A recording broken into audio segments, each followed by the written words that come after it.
E aí? Que surpresa, né? Não? Depois de mais de um ano e sei lá quantos meses, essa série que foi responsável pelo canal ser o que é hoje em dia, finalmente está de volta e da melhor forma possível. Sério mesmo. O vídeo anterior, que cobriu apenas o primeiro episódio da segunda temporada, meio que me deixou com um gostinho ruim na boca. Era uma época meio sombria para esse Analogue Horrors, e a gente já estava percebendo que algumas tropes estavam se repetindo à exaustão. E convenhamos que naquele ponto, a única coisa que mantinha os fãs da série atentos aos lançamentos dos episódios era a história em si, porque o Badgington estava meio que ficando para trás em comparação com outras séries. O que foi para mim a mais absoluta surpresa quando eu vi alguns inscritos me informarem dos 2 novos episódios que foram lançados, afirmando com toda certeza que a qualidade de Harmony Horror havia subido absurdamente. Eu assisti os vídeos e de fato era verdade. Eu não sei o que o Badgington bebeu, mas que absurdo de mudança, sério mesmo. E antes que eu acabe queimando a largada, deixa eu só contextualizar vocês que não conhecem direito a série. Harmony Horror, conhecido também como Badgington Tapes, foi uma das séries responsáveis pelo surgimento do Analogue Horror da forma que a gente conhece. Ela surgiu durante o advento da popularidade das Lord Tapes e a estrutura da primeira temporada segue exatamente isso. Várias fitas que só fazem sentido quando tu descobre o contexto de tudo que tá rolando. Então, por causa disso, é importantíssimo que tu assista os 3 últimos vídeos que eu fiz cobrindo a série, porque é muita informação e muita coisa para cobrir que seria muito complicado de resumir só no começo desse vídeo. Antes da gente começar, é bom deixar claro que o trabalho do Pombo Atômico não substitui de forma alguma a experiência de consumir a obra original. E isso é muito importante para que esses criadores se sintam motivados a continuarem e irem sempre melhorando. Beleza? Ok, vamos começar logo com isso. O episódio inteiro em si é dividido em várias pequenas sessões. Vocês já devem estar acostumados com isso porque a gente já viu essa estrutura de narrativa antes. Além de possibilitar que o criador possa apresentar várias informações diferentes em apenas um lançamento, também facilita para que a gente consiga entender o turbilhão de elementos novos para uma lore que já é bem bizarra. Mas tudo bem, começando pela primeira sessão do vídeo, que eu convenientemente vou chamar de...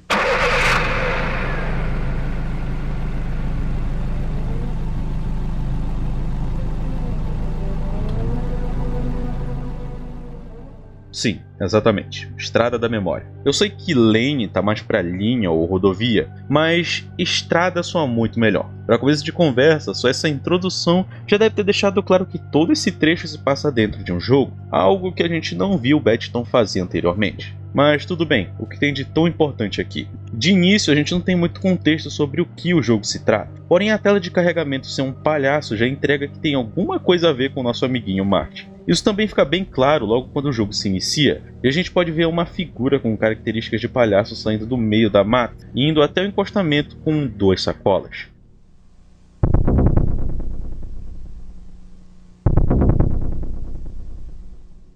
Ele caminha um pouco, mas assim que avista o carro, o mesmo larga os pacotes que carrega e fica parado encarando a tela por alguns bons segundos. Esse momento de bizarrice é composto por uma musiquinha bem tensa, enquanto um texto pisca no canto superior esquerdo da tela dizendo "Não se aproxime desse homem". Isso dura por alguns segundos, mas logo o palhacito já está dentro do carro dando partida pela estrada. Uma musiquinha até que legal fica tocando de fundo, enquanto o jogador precisa controlar o carro e pegar os galões de gasolina espalhados pela rua. Se a gente ignorar que o personagem dirigindo o carro é um palhaço com as luvas manchadas de sangue que saiu do meio da floresta, até que não tem nada de muito anormal rolando. Então a gente pode dar uma acelerada e ir direto para o ponto que importa, que no caso ocorre após o jogador pegar alguns galões de combustível e por fim pegar algo que parece uma fita cassete. Quando isso rola, um áudio começa a tocar.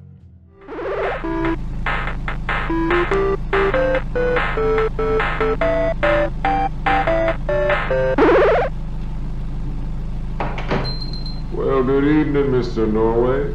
What a surprise! What can I do for you, officer? Oh, nothing. I'm just here to make sure there aren't any, arcade games scamming kids of their money. Ah, well then, you're not gonna like what you find.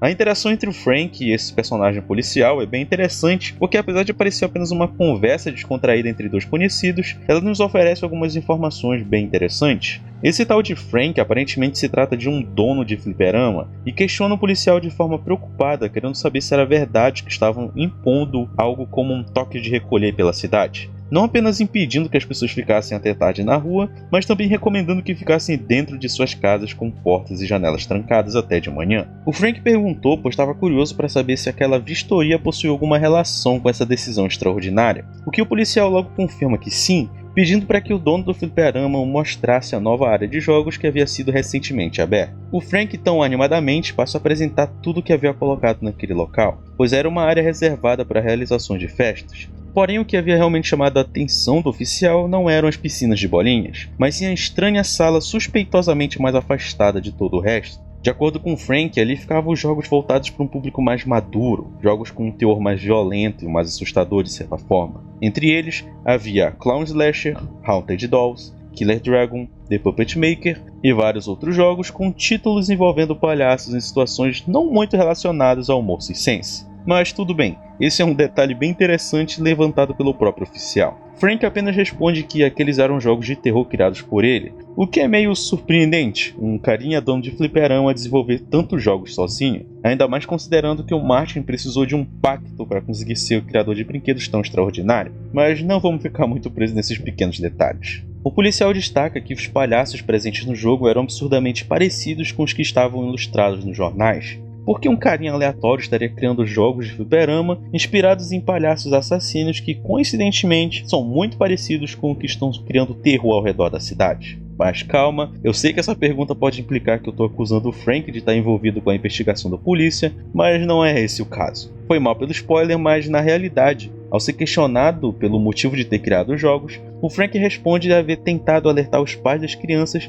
sobre as coisas que aconteciam dentro da loja de brinquedos que possivelmente ficava próximo ao fliperama, mas nenhuma das suas tentativas teriam dado certo. Por esse motivo, para que pudesse manter as crianças longe do perigo, afinal isso afetaria os lucros do seu fliperama, o Frank teve a brilhante ideia de colocar todas as suas denúncias em jogos de terror de forma sutil, para que as crianças ficassem curiosas para descobrir a verdade, mas que ficassem suficientemente assustadas demais para se aproximarem da loja de brinquedos. O Frank claramente não queria causar nenhum mal, e eu duvido que ele tenha tido algum dedo nas histórias horríveis que se espalharam pela cidade, que ele confirma com toda certeza que são totalmente reais.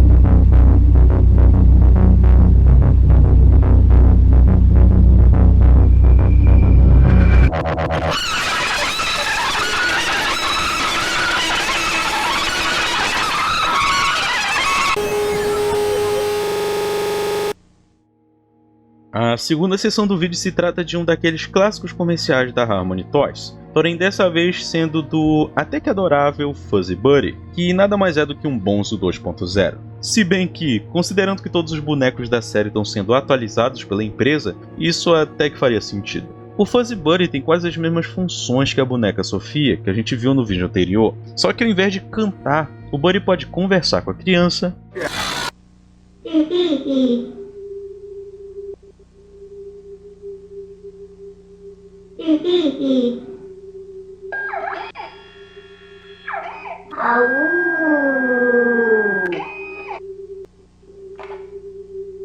Hello. You're scary. No. You're too loud. Bye.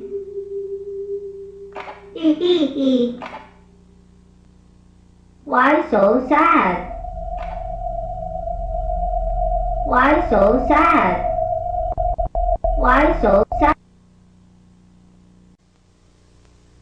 All doggies go to heaven. Fuzzy Buddy could really... a capacidade de mover sua mandíbula e comer como se fosse um cão de verdade, Nom. That's tasty. Talvez a função mais engraçadinha, que é dançar sempre que escuta uma música.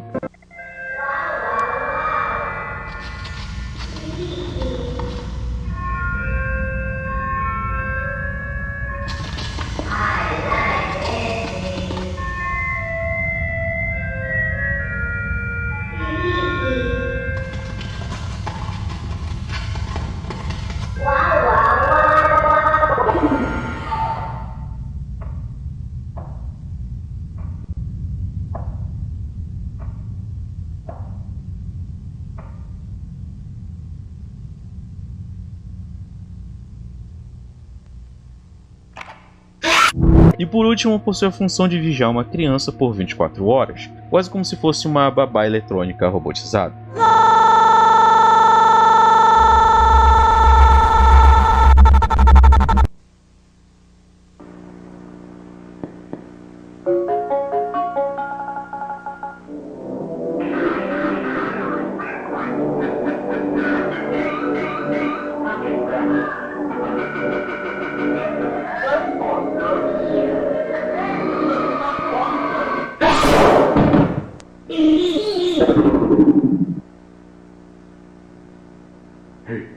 Hey kid, are you alright?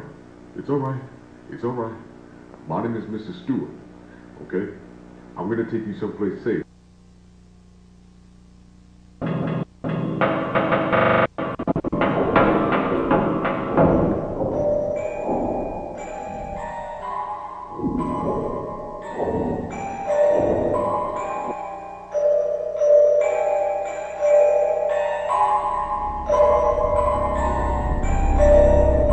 Fuzzy Buddy's great for the whole family.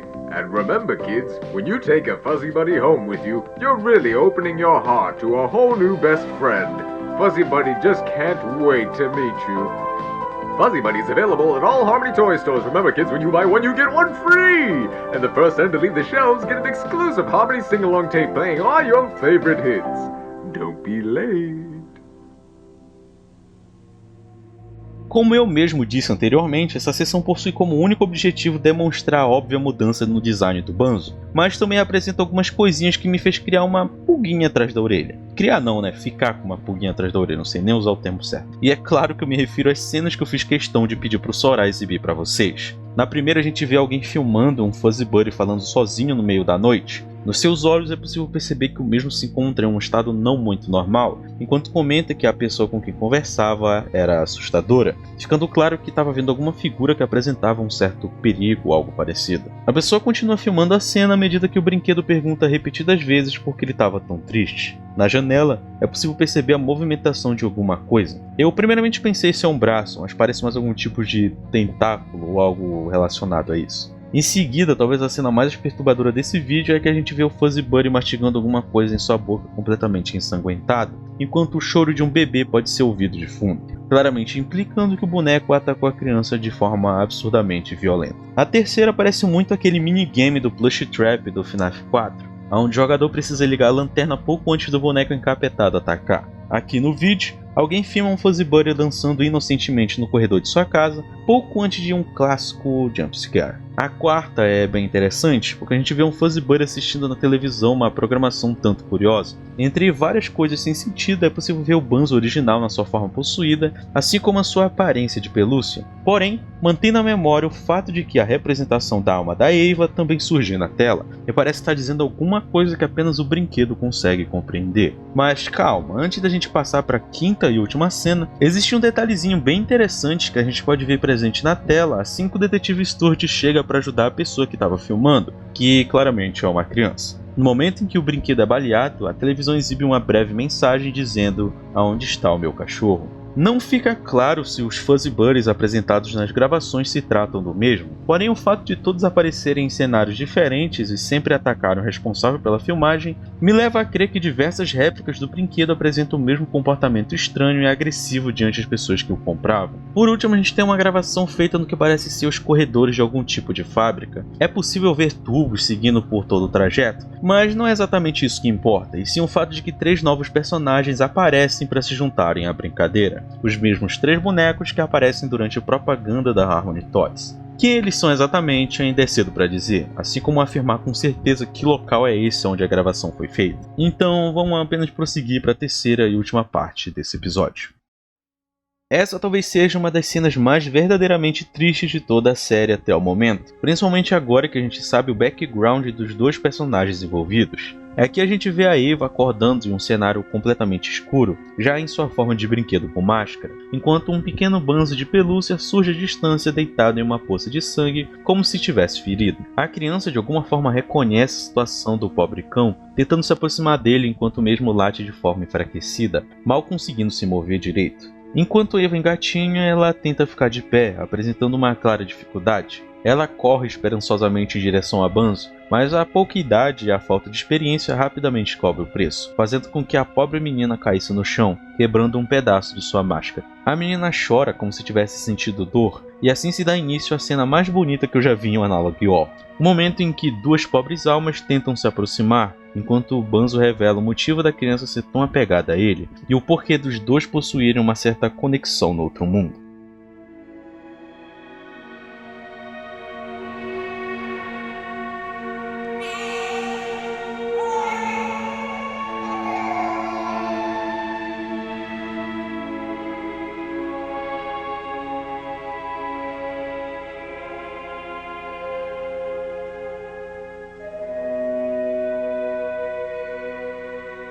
I don't know you that well, but I know you feed me treats.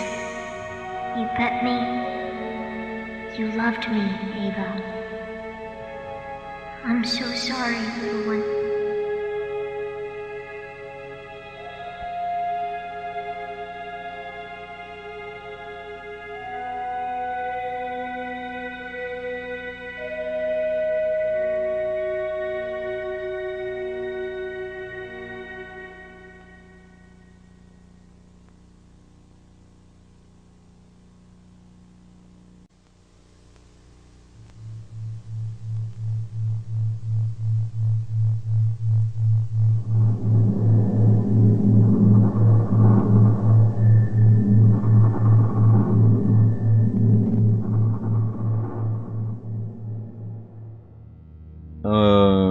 Ok? O que é isso? Liberdade? Renascimento?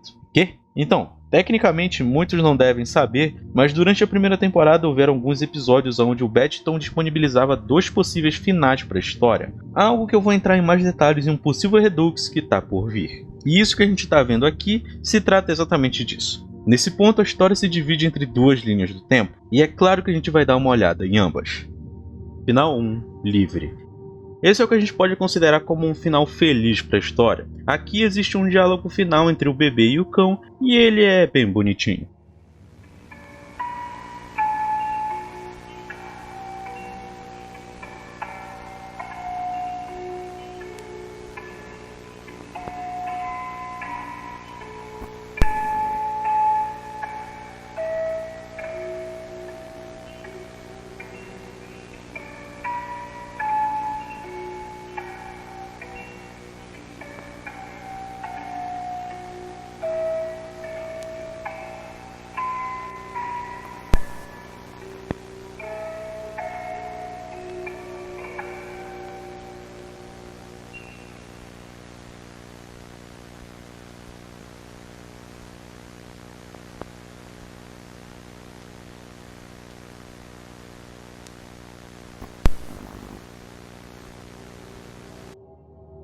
Na descrição existe um texto com uma fonte esquisita, mas ainda assim é compreensível. E ele diz o seguinte: Você escolheu liberdade, sua alma misericordiosa. Não ousaria ver o inferno se desenvolver? Muito bem, o show precisa continuar. Final 2. Renascimento. Esse final é bem bizarro e infelizmente é o único considerado canônico. Nós o vemos completamente sobre o ponto de vista das câmeras espalhadas pela casa dos Greywinder no momento em que os 2 policiais chegam no local para levarem Martin para a cadeia. A casa parece completamente vazia, porém a dupla de oficiais rapidamente consegue entrar na residência após derrubarem a porta. Como não havia ninguém para receber os 2, eles combinam de se separarem. Um procuraria pelo andar de cima enquanto o outro ficaria com o andar de baixo. por mais que um deles parecesse claramente inseguro com a decisão. A gente vê pelo seu ponto de vista no momento em que a investigação começa, e o policial medroso é o primeiro a presenciar algo um tanto estranho.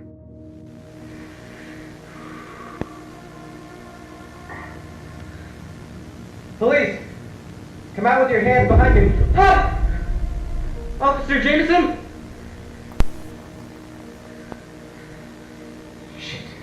Shit. Por outro lado, o oficial Jameson, ao realizar sua busca nos cômodos mais pessoais da família, acaba se deparando com o que eu vou começar a considerar ser a marca registrada de todos os analog horrors que existem.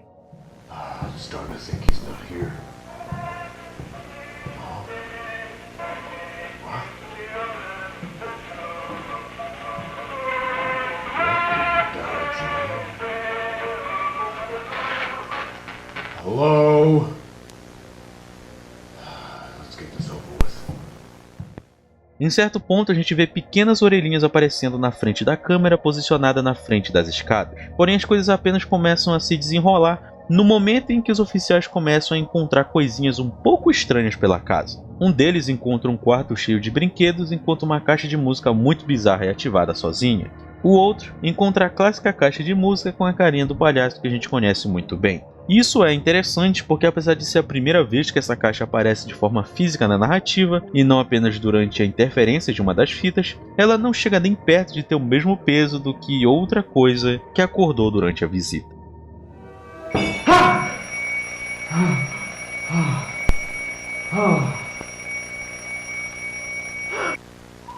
What? Jeremy? No! Jameson! I'm coming, baby! I'm coming, where are you? Freeze! Stop right there and put your hands in the air! I said freeze! No!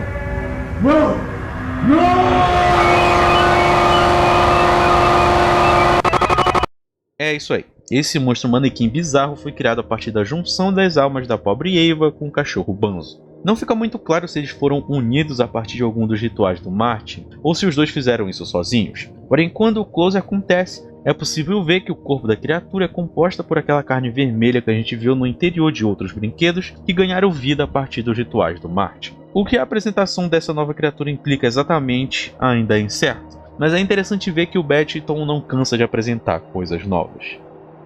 O terceiro e mais recente episódio lançado da série não só é absurdamente importante, como também é extremamente longo. Sério mesmo, são quase 30 minutos de vídeo. Eu não lembro nem se os episódios de Monument Mito chegavam nesse comprimento, mas a Criança Milagrosa certamente chegou perto de roubar o recorde, que até o momento pertence a Bunny Farm, aquele episódio bem interessante de Walton Files. Mas tudo bem, a gente não pode perder muito tempo em divagações, afinal tem muita coisa pra gente analisar. O lado bom é que, como o vídeo em si é muito longo e nos apresenta muitas informações, o nosso querido amigo Battington fez a gentileza de separar as sessões do episódio em pequenas partes diferentes, com títulos sugestivos.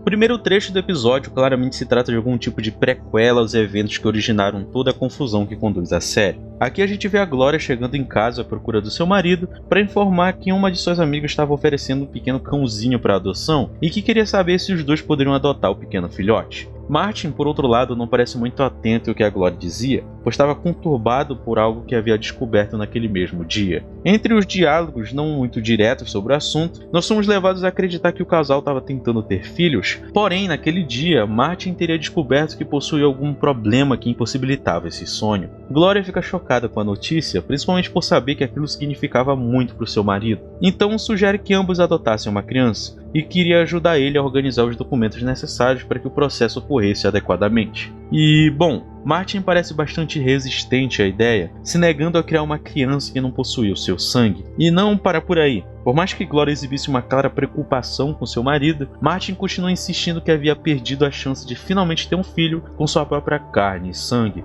o que é algo um tanto curioso para se dizer, mas eu pretendo voltar para isso em um outro momento. Essa cena termina com a Gloria pedindo para o Martin não elevar a voz, o que faz com que o mesmo se desculpe e saia do cômodo, deixando Gloria sozinha no local, chorando.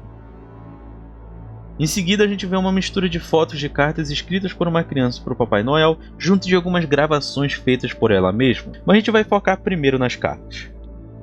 Querido Papai Noel, meu nome é Ed Miller. Esse ano, pro Natal, eu quero um novo boneco Henry. Ano passado eu pedi por um Stitch Buddy, mas ele não funcionou. Eu acho que os seus doentes quebraram ele. Eu deixei leite e alguns biscoitos para você. Eu espero que você goste. Do Ed. Esse ano vou finalmente filmar o Papai Noel com uma câmera. Eu vou ficar acordado a noite toda. Não vejo a hora de ver as renas. Nada de dormir.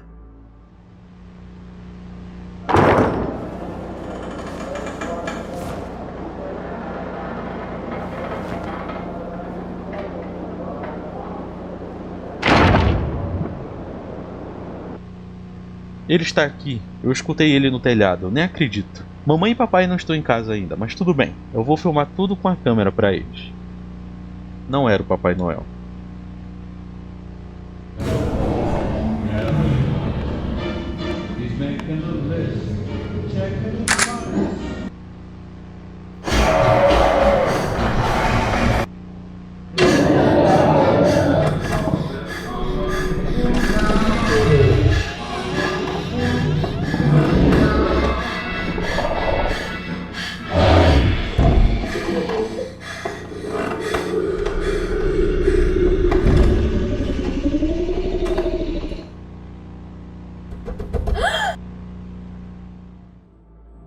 Eu não vou mentir, é possível que esse seja o trecho que mais me tenha gerado confusão enquanto eu assisti o vídeo. E tu que já assistiu deve saber muito bem o porquê disso. A fita em si se chama Discurso de Arthur, e se trata exatamente disso, de uma declaração pública feita pelo próprio Arthur, porém 7 anos após todo o pesadelo que a gente viu acontecer na noite do massacre da família. Eu sei, isso é muito bizarro, afinal de contas a gente sabe muito bem que o próprio Arthur foi transformado no Homem Sorvete. Mas tudo bem, deve ter alguma coisa que a gente tenha deixado passar ou que ainda não foi revelado pelas fitas. De acordo com uma reportagem presente no jornal apresentado, Arthur foi encontrado pela polícia com ferimentos horríveis no seu rosto, resultando em uma aparência de como se sua pele estivesse derretendo. Ó o Homem Sorvete aí. Porém, não apresenta nenhuma informação sobre aonde ele foi encontrado ou seu estado mental, apenas cita a declaração que ele iria fazer. Em seu discurso, Arthur nos revela algumas coisinhas interessantes, como que com o passar desses 7 anos, os atos de Martin com relação à sua família se tornaram de conhecimento público, ficando conhecido como o caso de Martin, o maníaco. E que seu objetivo atual era substituir todo o sofrimento e tristeza provocado pelo seu irmão, criando um estabelecimento chamado Harmony Arcadia, que a gente vai falar dele logo logo. A questão é, caso tu não se lembre, a morte dos Grey Winders aconteceu entre 85 e 86, data que nós acreditávamos ter sido o fim de toda a forma humana de toda a família, inclusive do próprio Arthur. Porém, em certo ponto, uma foto de uma lápide é exibida, sendo ela de quem? Exatamente, do Arthur. Mas dá só uma olhadinha na data da morte presente ali, 6 de janeiro de 93, dia do seu aniversário. E observando a data da reportagem apresentada, a gente pode ver que ela foi feita no dia 1º de março de 93. Eu sei que observando apenas as datas as coisas parecem meio sem lógica, mas eu sou levado a acreditar que após ter sido encontrado no dia 12 de fevereiro daquele mesmo ano, o Arthur teria pedido para que aquela lápide fosse feita para enterrar quem ele era antes. Afinal, no seu próprio discurso, o Homem Sorvete faz questão de informar que não estava tentando desenterrar o passado. Dentro desse mesmo tema, é revelado que por conta dos seus ferimentos terríveis, foi preciso diversas cirurgias plásticas para corrigir a deformidade e o uso de uma réplica do lado esquerdo do seu rosto, para que ele se parecesse ao menos minimamente como era antes de ter sofrido nas mãos do seu próprio irmão. Desse modo, o Harmony Arcadia foi construído para cumprir a mesma função que a sua máscara, cobrir ao menos superficialmente o resultado da ação cruel sofrida por todas as vítimas de Martin. Por isso, o estabelecimento oferecia diversos serviços de apoio a animais abandonados, entretenimento para crianças e, acima de tudo, proteção. Proteção disponibilizada pelo sistema de segurança feita por máquinas automatizadas. E para concluir seu discurso, o Arthur apresenta os pequenos milagres que teriam também desaparecido há 8 anos atrás. 8 crianças que teriam supostamente sido mortas por Martin foram misteriosamente encontradas vivas no interior da residência abandonada dos Grey Winders. Na realidade, apenas 7 dessas 8 crianças voltaram para suas famílias, pois Martha Clementine nunca foi encontrada.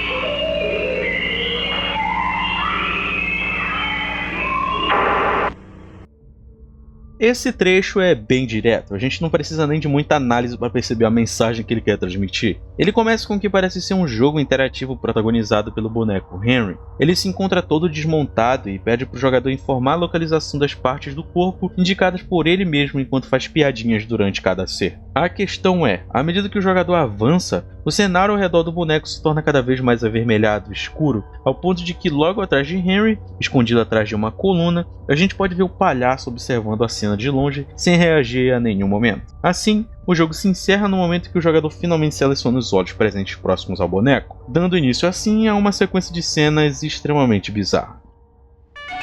Great job! You found my eyes! Now just put them on back in my sockets!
Aqui a gente tem a continuação direta da primeira cena do episódio. Dessa vez a gente vê a Glória chegando em casa para conversar com seu marido e revelar que não tinha ido para uma reunião do conselho e que também não estava fazendo isso nos últimos meses, mas sim visitando um médico. De acordo com ela, alguns meses antes, Glória não se sentia muito bem e por isso, a pedido de Martin, foi fazer uma consulta no hospital só por garantia. Ao fazer isso, a moça havia descoberto algo inacreditável. Ela estava grávida de um menino. Mesmo sendo contra todas as estatísticas à medida que Martin era infértil, Glória daria à luz a uma verdadeira criança milagrosa, que, como nós sabemos, se trata de Thomas, o filho mais velho de ambos. Aqui a gente tem outra continuação de uma sessão anterior, sendo essa uma sequência direta de invasão domiciliar. A gente também pode ver algumas cartas, mas é interessante que a gente primeiramente observe a gravação feita pelo garoto logo após ser atacado.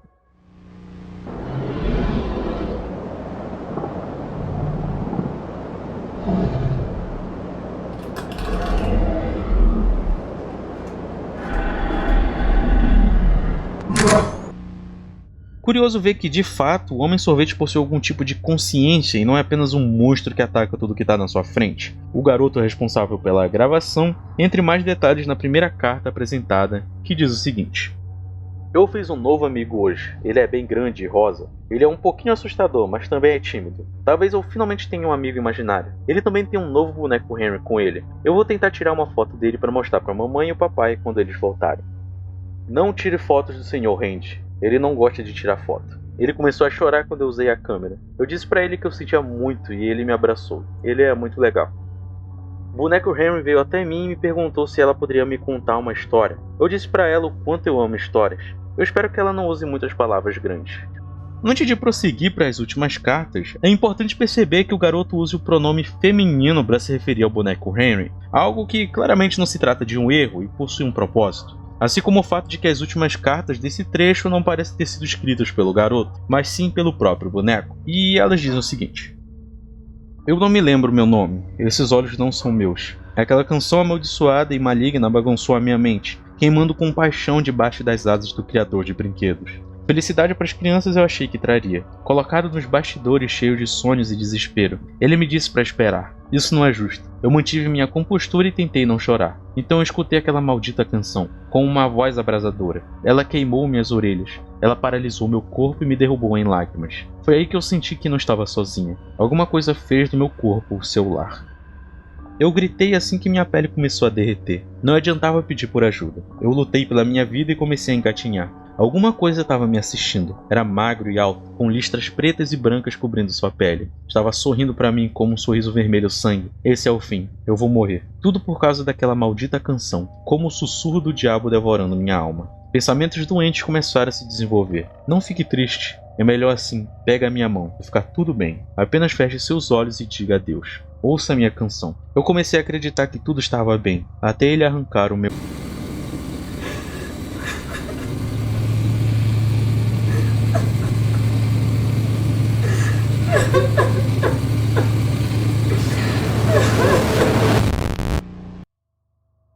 Eu não coloquei isso no roteiro, mas essas cartas aqui deixam bem claro que o que a gente está lendo é o processo de transformação de alguém no Henry, né, no boneco Henry. Eu não sei se algum ponto do roteiro, eu não me lembro agora, porque eu estou gravando agora. Eu não lembro exatamente se eu falei sobre isso em alguma parte, mas eu vou deixar isso aqui claro, só pra nego não achar que eu deixei passar. Então é só isso mesmo, podem continuar. Ok, o que é apresentado nessa parte do vídeo talvez seja a ideia mais idiota que eu já vi. Não em questão de narrativa, mas o Arthur precisava ser muito burro para permitir que algo assim fosse aceitável. Pra tu que não viu o episódio, eu vou explicar. Como o Harmony Arcadia precisa ser um paraíso seguro para todos os clientes e crianças que estão ali para se divertir, a Harmony Toys desenvolveu o Henry Dolls de segurança, que são divididos entre 3 tarefas. Os Playtimes Henrys, que possuem a função de impedir que as crianças quebrem as regras de comportamento ou machuquem outras crianças. Os Trooper Henrys, que são direcionados a impedir qualquer comportamento criminoso vindo de um adulto, prontos para irem até o limite da violência aceitável para proteger as crianças. E por último a gente tem o Commander Henry, que basicamente possui a função de comandar os outros 2 tipos de Henrys, além de ser o responsável por decidir a punição para aqueles que quebram as regras no estabelecimento. O que é um absurdo do caralho. Que brilhante ideia criar máquinas resistentes a armas de fogo com... Até me engasguei. Pera. Que brilhante ideia criar máquinas resistentes a armas de fogo, com força sobre-humana e membros que se esticam. E ainda mais, dá pra eles poder suficiente para decidirem por si só as punições dadas às pessoas. Talvez o Marty não tenha voltado ao mundo dos vivos com o melhor juízo, mas isso não me parece uma boa ideia. Para concluir o vídeo, a gente tem uma última demonstração de interação entre o Martin e a Gloria, que não é uma das melhores. Ela começa com Gloria chegando desesperada em casa após descobrir que o seu filho Thomas não havia ido para a escola naquele dia e que também não estava em seu quarto. Martin, por outro lado, não parece se importar muito com o destino do garoto, afinal ele havia acabado de ser demitido da sua própria empresa logo depois do incidente da emissora de televisão, não restando nada para si além do cargo de ser um mero mascote para a Harmony Toys. E, bom, essa é a última interação do casal, naquela fatídica noite de 86. Honey, I understand how much that upsets you, but are you listening to me? What does it have to do with Thomas? Where is he? Where is our son? Our son?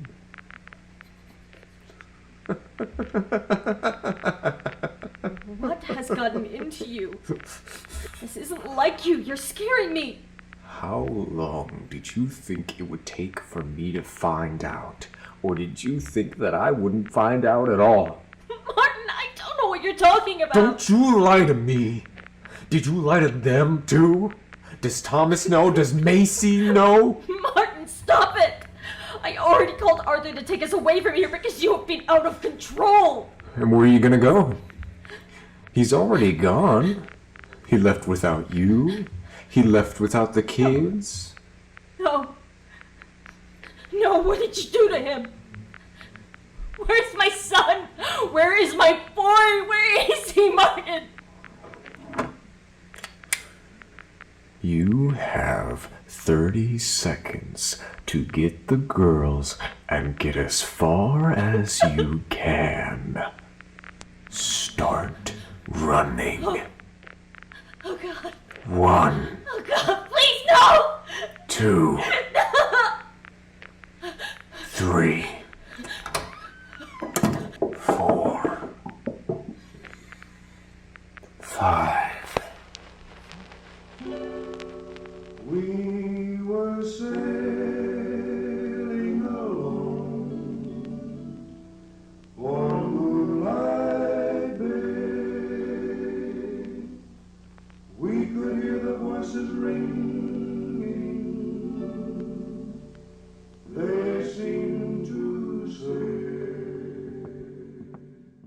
É muito bom ver que o Battle abandonou a estrutura anterior da série, que ao invés de separar a narrativa em diversas pequenas fitas separadas, optou por juntar tudo em episódios mais longos. Isso facilita muito meu trabalho, porque eu sou péssimo em me lembrar de número de fita e de vídeos, e é interessante que agora que a gente já passou da primeira parte da história, focada apenas em descobrir quem são essas criaturas atacando as pessoas, o foco da narrativa agora está nas consequências dos eventos que ocorreram lá na noite de 85/86. Sendo que, talvez uma dessas consequências que mais chama a atenção seja o repentino retorno do nosso querido Arthur. É muito estranho ver que depois de ser assassinado pelo seu irmão e preso na forma de Homem-Sorvete, o Arthur repentinamente surge 7 anos depois com o rosto ferido. E beleza, é isso. Vamos abrir um estabelecimento novo e boa. Isso é estranho porque se esse é o Arthur que a gente conheceu, quem é o Homem-Sorvete que invadiu a casa do garotinho na noite de Natal?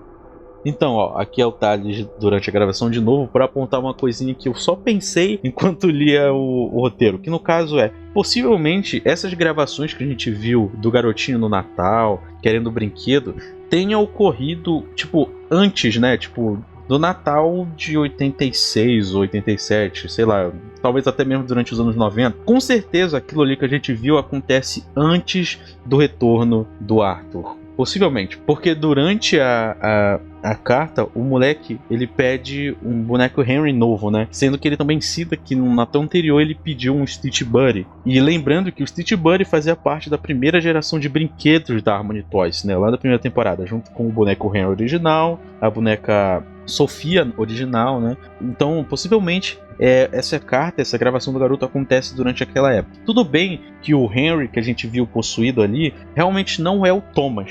Não é o Thomas, porque o Thomas ele era maluqueiro, né? Ele tava querendo matar geral mesmo. E esse Henry que interagiu com o garoto, que escreveu até aquela carta lá, não é o Thomas, é uma garota, né? É bom lembrar isso. E lá na carta ela descreve como ela se transformou. Que possivelmente seja a menina Clementine, que também não foi encontrada. Foi uma das 8 crianças desaparecidas que não foram encontradas. Então, eu só queria levantar essas informações aqui que eu acabei deixando passar durante o roteiro. Então, pode continuar.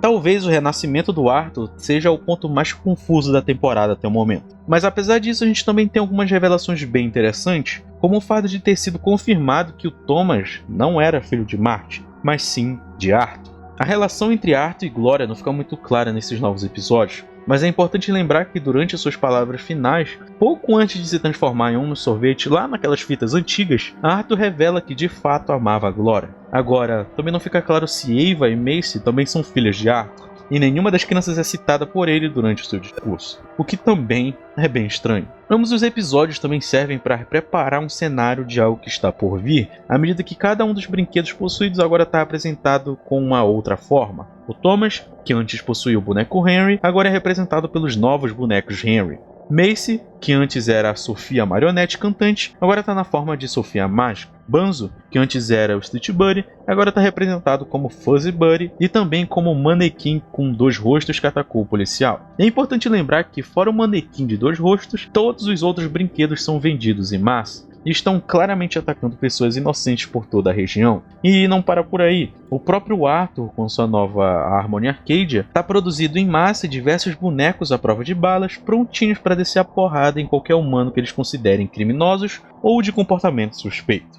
Se tem uma coisa que FNAF ensinou pra gente é que esse tipo de coisa não dá certo. E como sempre, não nos resta muita coisa além de sentar e observar o inferno se desenvolver bem na nossa frente.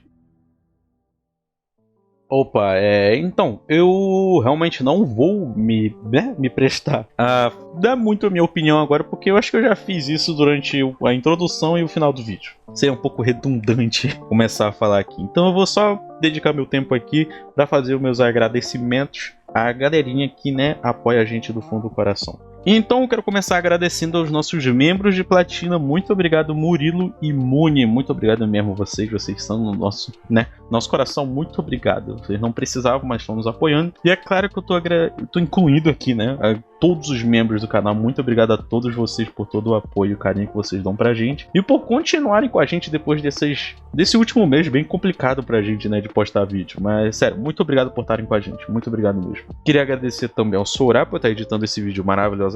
Tadinho, o maluco tá tendo problemas no computador e eu fico exigindo ele pra editar mais coisa. Mas enfim. Engasguei. Muito obrigado, Sourá. Muito obrigado mesmo. Muito obrigado também ao nosso querido Haiken por ter editado esse vídeo maravilhosamente e por ter colocado uma observação no roteiro bem interessante que eu nem sei se eu posso colocar sem ser desmonetizado. E também muito obrigado ao nosso querido Roboto por estar contribuindo com a gente com as suas artes maravilhosas, que caso vocês não tenham percebido, vocês que são membros, agora vocês têm umas medalhinhas, umas coisinhas de Mega Man que são bonitinhas, que foi feito pelo próprio Roboto. Então muito obrigado por todo o apoio, muito obrigado por estar com a gente. Basicamente é isso, muito obrigado por estar com a gente mais uma semana. Eu sou o Tade do Bomba Atômica e a gente se vê no próximo vídeo. Porque falar na semana que vem agora é meio zoado, porque eu não tenho certeza, né? Então a gente se vê na próxima.